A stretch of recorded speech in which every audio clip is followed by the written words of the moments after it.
Hello, welcome back to Cracking the Cryptic. And yes, okay, first, this is a sort of apology. So my video for today was to be the song, a puzzle called The Song of the Serpent and the Wanderer by Damasosos92, which is on the screen, and which is a fantastic puzzle. And that was meant to be coming out at 11 PM our time tonight, where this video is coming out. And of course I botched this somehow. When I was going on my holiday, I set up some videos in advance, and somehow this one came out at midnight last night. So it was nearly 24 hours earlier.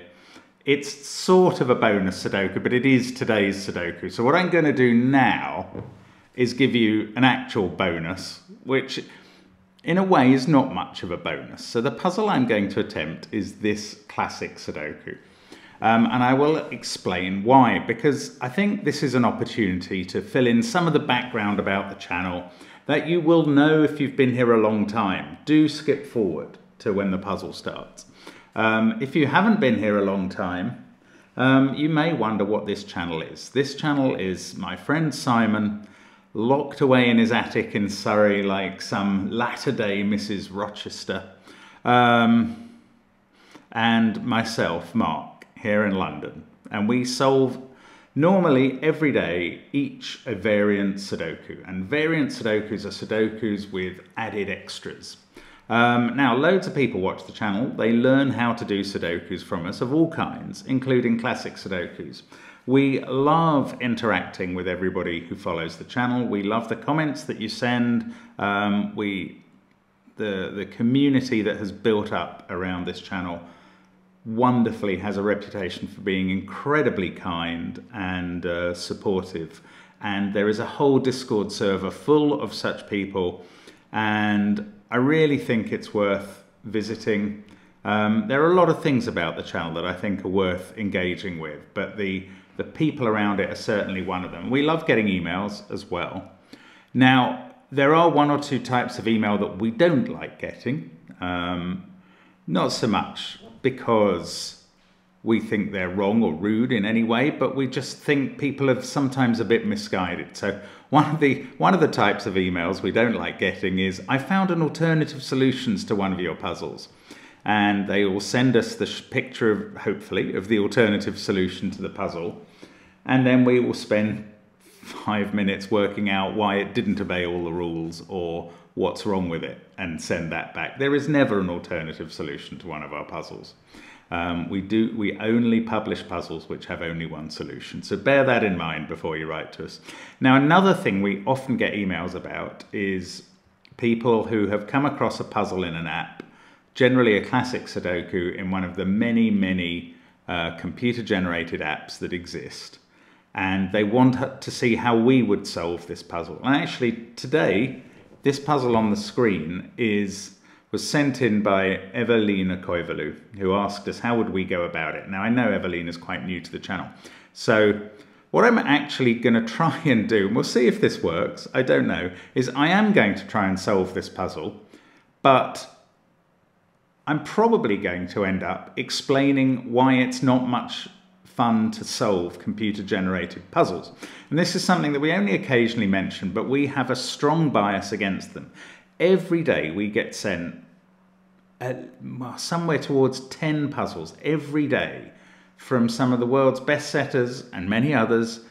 Variant Sudokus normally hand-generated, hand-created, composed puzzles. They have solution paths that are fun to follow. Sometimes those paths are very linear, there's only one way to go through them. Sometimes they're not, but they're always very interesting. And the real problem with these computer-generated apps is, especially when they get hard, when they're easy, there's often very many more than one way to solve them. When they're very hard, there is often not only barely one way to solve them, but you just have to guess or bifurcate or have a punt at something and see if it works out. And we do not like that sort of puzzle. And so the people who often write to us and say, please will you show me how to solve this puzzle, I'd love to see a video on it, are generally destined to disappointment. Today is the exception to that rule. They are generally destined to us not trying that puzzle, and almost always, because we have very intelligent people who write to us, they have found a puzzle that really doesn't have an elegant solution by the human brain, and therefore you do have to end up sort of bifurcating or something to solve them. Now, I am, in my own solving life, prepared to do that. I don't mind finding the way to a puzzle, because I was kind of brought up in speed solving. I will be going to the World Sudoku Championship in October. I think it's in Canada. Haven't booked my flight yet, but I will be going. And if I can find a way to solve a puzzle quicker by having a guess and being prepared to rub it out, I'll be doing that, because what speed solving at the top level is all about is about getting through a puzzle with a correct solution as quickly as you can. Now, that is not what the channel is about. The channel is much more about elegance and the fun of solving these Sudoku puzzles and their brilliant construction. So this is the opposite one. This is me having a go at a computer-generated Sudoku by some app and trying to see, oh, well, let's see if I get to the point where Evelina did. I'm willing to bet that I will, and that we'll find a way through, and that we won't love it. Those are the triple gamble. Anyway, do, if you want, have a go at this puzzle, but don't be surprised if you do that, if you come up against a point at which you're beating your head against the wall and you just have to force a way through. And this is why we don't like computer-generated Sudoku. We occasionally throw in a mention of computer-generated Sudoku and how much we don't like it. So this is the video that explains why. I will also take the opportunity to explain our general notation methods. We may get a chance to look at X-wings or something along the way. And it's just a bit of background, really. So if you are familiar with the channel and all its works, then just enjoy my Song of the Serpent and the Wanderer video, a brilliant puzzle by Damasosos92. If you've watched it already, I'm glad. If you haven't, do check it out, because it came out at midnight and it is good. Now, I am going to have a go at this classic Sudoku. So let's restart the clock and let's get cracking. Now, when we approach classic Sudokus, one of the things we will do is look for any quick wins, like where does 9 go in this box? You can see from that 9 and that 9 that these cells are ruled out. So that's what we call a hidden single. 9 is only able to go in a single place in box 5, and we can fill it in. What I will do when I can't find hidden singles is do a bit of pencil marking, and we strongly, strongly recommend you not to do candidate pencil marking, where you fill in all the possible candidates, like that cell could contain 1, 4 or 8, nothing else. If you do that, you just end up with a grid filled with these candidates and no real way to look through them. So what we recommend instead is Snyder notation, and we distinguish it from that candidate notation by putting it in the corners of the grids. And Sven has set up our software brilliantly to allow this. So these two cells are the only places where 5 can go in this box because of these 5s in the grid. And therefore I'm going to put 5 in the corner of those 2 cells, and then whenever I see this box again, I'm going to know that 5 has to be in one of those 2 cells, and if I fill one of them with something else, I can then fill in the 5. Alternatively, if I know that some other digit is restricted to those 2 cells, I know I have a pair. That's how candidate notation goes. So we've got these 6s looking at box 9. We can fill in the hidden 6 in box 9. We're going to get a 6 in one of those positions. Let's just see what else we can find. We've got a 1 in one of those 2. And I'm really just looking, oh look, 5 and 9, they are a hidden pair in this box, exactly as I was almost predicting there. 9, look at that 9-5 pair, all looking into these cells in box 7 and forcing that to be 5 and 9. That's quite nice. So 7 now in this box can't be in those cells, it's in one of those 2, back to the corner. Now I've gone to the center of the box, because once we know that 5 and 9 are confined there, they are the only candidates for those two cells, and it's even more powerful than the corner marking that I've been doing. Oh, we can place 7 in row 8. There it is. What else have we got going on? 3, 9, 2, 7, 6, 1. 1 has to be in one of those two cells in box 9. Now, I do know now that 1 is in one of those 3 cells, but marking Snyder notation across 3 cells is not always very helpful. So I'll only do that if I run out of other things that can be achieved and might be more useful. 9, I can place 9 in box 2, that's there. 2 in box 2 is somewhere there. And that's revealed that I could have seen that 2 in row 1 only has 1 place. One of those is a 1. You can see why. If you have any doubt and you're following this video, just slow it down and work out how I can be sure about the candidate markings, or the Snyder notation markings that I'm doing. I want to just keep going as far as possible. 9, 7, 1, 2, 5, 3, 9. So I'm just sort of scanning around, probably as badly as a stormtrooper. They're never able to identify where the rebels are as far as we can tell. 5 is in one of those two positions in box 5. Now those are offset, they're not in the same row or column. So they're either going to be very powerful at some point or actually quite unhelpful. 6 is in one of those two places in box 8. I may not have got the maximum use out of box 7. Oh no, 3, look, 3 can't be in any of those places in box 4. So if you're shouting that at the screen, well done. That fixes the 1, thanks to the pencil marking I did earlier. Then we're going to get 1 in one of those positions. Now we're down to one of 2 positions for 1 in box 7, and I'm prepared to pencil mark it. 3 actually is great. Look, we can place 3 in column 2 now. It can't be there because of that 3. So it goes in there, and now all this pencil marking pays off. We can fill in 1 and 7 straight away. We're going to get a 3 somewhere there in row 8. Now these 7s and 1s, they're going to give us a 7 in one of those positions. But it fixes 1 in this box. I can put that there, and now that fixes the 7s that I was just pencil marking. We get a 7 here. We're making good progress in the puzzle now. I'm sure it'll grind to a halt in a moment, but we haven't got there yet. 2, there are 2 positions in box 6 for 2. They're in the corners, oddly, because of this pattern of 2s ruling out those cells. Now, what else have we got going on? 2, 4, 8 here. 2 is in one of those. Yes, 2 is in one of those cells, so actually it can't be in that cell, and we've found it in box 6.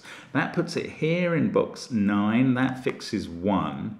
Now I've got a 4, 8, 9 triple. 9 can't be at the bottom. That means these two are 3 and 5 in some order. I'm tempted to start pencil marking that sort of thing, but not yet. We can do 2 in the bottom row. There it is. That fixes 2 in box 2.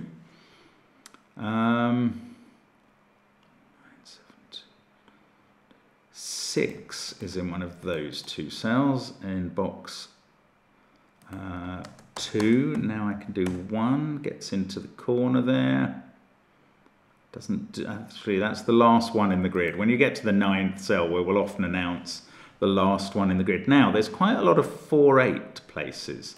That's it. I'm going to start putting these in. So we already found 1 there in this 4, 8, 9 triple. There's another one in the bottom row. I've spotted 1 here. This has to be 4 or 8. And these are getting quite interesting to me. In the top row, we've got 2 of them, 4 or 8. I suspect we're going to get to the point very soon where Evelina was stuck.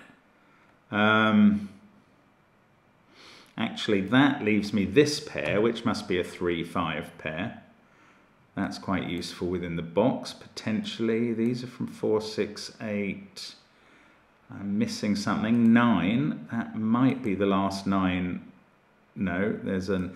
Right, the 9s in these pairs of cells form an X-wing. This is what we call an X-wing, because they're either in those 2 and you could draw a line between those, a straight line, or they're in those two cells. And if you draw a line there, you've created an X. That's why it's called an X-wing. And we found that with the 9 known in the bottom row. If we had found it without the 9 known in the bottom row, it might be potentially useful in ruling 9 out of all of those cells. So just to explain what an X-wing is.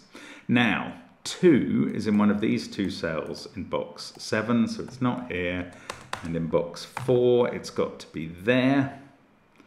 Oh, in fact, sorry, I said one of those two cells. Didn't realise I had that 2 already in the grid. So I think all the 2s are done now.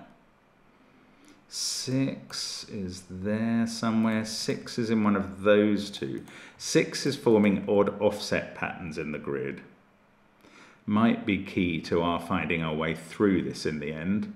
Oh, this cell is another one. In fact, both of those are 4 8s. Right. I think we're getting to the point now where Evelina will have been getting stuck. Both of these are 3 5 in their column as well. That's quite interesting. So we've got some 3 5 pairs forming, as well as all of these 4 8 cells. And we've got 2 of them here. Right, okay, I'm going to colour the 4s and 8s now. This is a technique that we sometimes come to because we can work out for a lot of them what the different colours are. Because obviously there's 1 4 and 1 8 in each row and column. Now I don't know which is 4 and which is 8 in this row, but I'm going to colour one of them green and one of them purple, and then track that around. So that purple is looking at that 4 or 8, and that must be green. This one must be purple because it's in the same box as green. This one must be purple because it's in the same row as green. This one must be green. This one must be purple. And the benefit of this potentially is that sometimes you get to see a cell like this, which can't be green or purple because it sees them both. And we also know it can't be 1, 2, 7 or 9. We now know it can't be 4 or 8. So it could be 3, 5 or 6. I'm not sure if that's going to help, but we're struggling for helpful things at the moment. So I'm going to note that. Are there any other places that can't be purple and green? These two, by the way, these are 5 or 6 in this column because of the 4, 8 pair that we have found. One of these is green. One of these is purple. This is another 4, 8 pair, but I can't colour them because I don't know which of these is green. But I do quite like this strategy, so I'm just going to keep it going for a bit. In fact, we're getting to the point where it might be worth candidate marking everything, because we haven't really got any other good deductions going on. Ah, hang on, there's a 5 in one of those two cells since we found that 3, 5 pair. Maybe we have, maybe we can get here. That's a 5. This is now 4 or 8. We know its colour. It's not green, so it's purple. So one of these is purple. Don't know which one yet. One of these is green. One of these two is purple as well. Ah, that's quite interesting because one of those two is purple. This is clearly a purple and green pair. I don't know which is which, but one of them is purple. Now, because purple can't be there, one of these is purple, and that means this isn't purple. And in this column, purple now has to be here, and we can mark that as 4 or 8. So we've got that from colouring rather than from Sudoku or from noting sort of places which have to be 4 or 8. This is another one, but because I don't know whether that's green or purple, I don't know the colour of this. Now, how are we going to get through here? Oh, that can't be a 5. Ah, oh my goodness. Well, I showed you an X-wing earlier. I'm going to get to show you a Y-wing now. And this is kind of the second advanced technique that's sometimes useful. So it may be that this app solves by virtue of a Y-wing. We shall see. Now, a Y-wing is the name, because I think it's named after the X-wing, it's the next variable. But it's given to a situation in which either of two possibilities in one cell forces exactly the same possibility in another. So I'm looking at this cell, and this is either 3 or 6 based on everything we've done and the fact that it can't be purple or green. So it's not 4 or 8. Since we got that 5, it's only 3 or 6. Now the effect of that on these two cells is quite interesting. If that's a 3, this is a 5. But if the original cell's a 6, this is a 5. And the reason I'm very interested by that is that both of these cells, at least one of which is a 5, now it might be both, but it's at least one of those is a 5, see this cell. So at least one 5 sees this cell and stops it being a 5. So we get that cell. That must be a 3. Now this has to be a 5, this has to be a 5, and that's a 3. Now, there's a chance that won't finish the puzzle yet. If it does, then I'm going to take back a bit of what I said. This puzzle might not be awful to solve, because that's quite a neat trick, in a way. But it may not solve the puzzle. So, have we got it done? One of these is purple. One of these is green. This is not 4 or 8, so this is 3 or 5.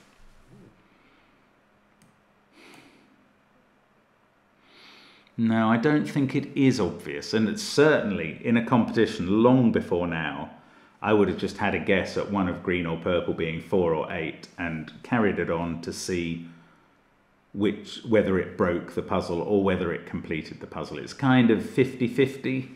Sometimes you can, just by experience, get a very slight edge on that 50-50 calculation by having a feeling about which one is more likely to break the puzzle based on the experience. But I don't really have that with this puzzle. I think it would be 50-50 which one of purple and green is 4 or 8. It's not really what I want to be doing though to solve this. I mean, I will do it if I have to, but let's see if we can find anything else. Now, one of these is purple, is 4 or 8. So let's just think about if this one is purple. Then that's green, this is purple, that's green. Then this is green, that's another 4 or 8. Ah, now that's interesting. If that's purple, that's green. Yeah, okay, well this does it, but I don't like this as a solution. If we had to do this in a regular puzzle, it's just, well, it's not what a human does. I feel guilty saying that because I have worked it out, but it is a kind of look ahead from this position. So what I was going to suggest, now I'll colour it as I go, because it breaks because of this cell and column 6, and I'll show you what I'm seeing. If this was purple and the other 4, 8 in this column, then this one would be green, this one would be purple. That's not so important. What is important is that this would be green in box 1. That's where it would have to go, because that green sees that cell. And now look at this row and consider 6. Where does 6 go? 6 can't go there or there because they're green and purple. They're 4 and 8. It can't go here because of that 6. So it must go here. And the exciting thing about that to me is that in this column, there's nowhere left for 3. If you put a 6 there, the only 2 places for 3 were here and here, and that one has gone purple, which is not a 3. So there's nowhere for 3 in that column. So this colouring of that as purple is wrong. And that is not a technique I want to be using when I'm solving this sort of puzzle. But let's use it now, because we're explaining why we don't like computer-generated puzzles. And instead, this is purple. That is 4 or 8. It's not 6. So that's going to be where 6 is in the box, thanks to the marking. This we can colour. That goes green. This goes purple. Now the green... Well, now we don't know where green is up here, but we do know that this is purple.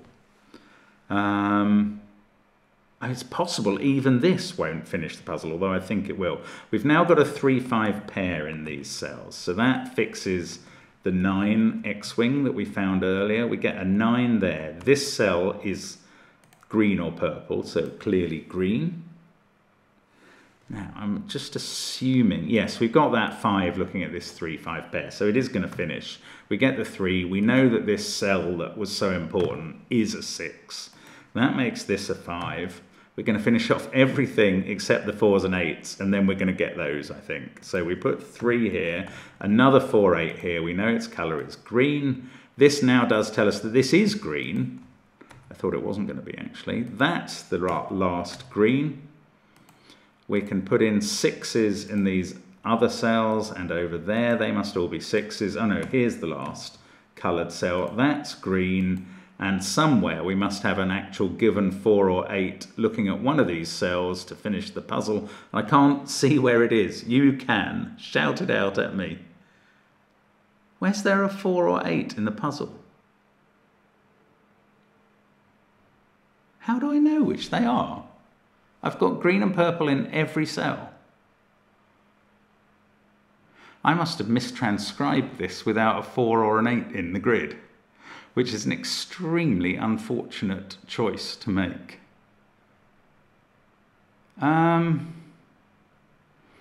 That's very peculiar. Okay, I'll be back in a moment and I'll tell you what the original said, because it's very unlikely that Evelina was solving a puzzle which had 2 solutions. Let me look. The original that Evelina sent through had 4s in a different colour in these 2 cells, which must have been given digits. And when I created the puzzle, I didn't realise that they were given digits. I thought they were solved digits in her app. So that resolves the 4s and 8s. I think from looking at her grid that we did actually get to the point where it was difficult. There we go. That is the solution. It doesn't really work, does it, without knowing that these were 4s early on. I wonder what difference that would have made. Not much, actually, because we knew that those 2 were 4s or 8s when I was solving it before. Well, this has absolutely destroyed yet another myth. Not only have I solved a computer-generated puzzle, I've solved a puzzle with 2 possible solutions, which is what I said we never do. So I don't think I can really claim. What shall I put up? I don't know what to do, guys. I will put up the puzzle in terms of... I'll put up a card at the start of the video saying, if you're going to solve this with only 1 solution, you need to know that there are 4s in those cells. And that's what the link will be to.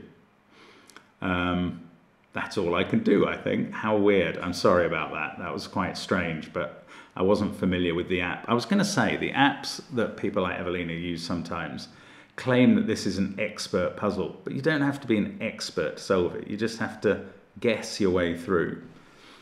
Anyway, there we go. That's today's bonus video. A very strange one, but a lot of background and the reasons why we don't like computer-generated puzzles. Thank you for watching. Hope to see you again soon. Bye for now.